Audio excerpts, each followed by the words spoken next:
Წარმოიდგინეთ კაცი, რომლის სიმაღლე 2 მეტრს აჭარბებდა, ხოლო მისი მუზარადის დანახვაზე სპარსეთის უძლეველი არმია უკან იხევდა.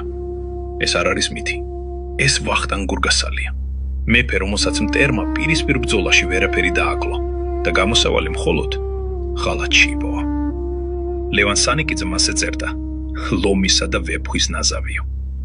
სამგორის ველზე ნამდვილი ჯოჯოხეთი ტრიალებდა. ვახტანგი თავისი ცნობილი მგლისთავიანი მუზარადით თავად მიუძღოდა ქართველებს შეტევაზე. სპარსელები თავზარდაცემულები ერთმანეთს გადასწახოდნენ. დური ჰაბას გორგასარ, მოერიდეთ მგლისთავს. ის იმპერიებს მუხზე ანდროდა, მაგრამ სწორედ აქ იჩინა თავი ჩვენი ისტორიის მუდმივ მაწყევლად, შინაურმა ხალათმა.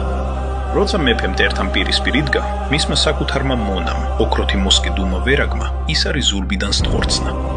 ის არის იქ მოხდა, სადაც აბჯარი არ ფარავდა, იღლიაში. გიგანტი დაეცა, მაგრამ მისი სული არ გადეხილა. უჯარმის ციხეში მომაკვდავმა ლომმა დაგვიტოვა სიტყვები, რომლებიც დღეს ყველაზე მეტად გვჭირდება. ეძიებდეთ სიკვდილსა ქრისტესთვის და ნუ დაუტევებთ სიყვარულსა ჩვენსა. ვახტანგმა დაგვიტოვა თბილისი, დაგვიტოვა თავისუფლების კოდი, მაგრამ დაგვიტოვა უმძიმესი გაკვეთილიც. მტერი ყოველთვის გარედან არ მოდის.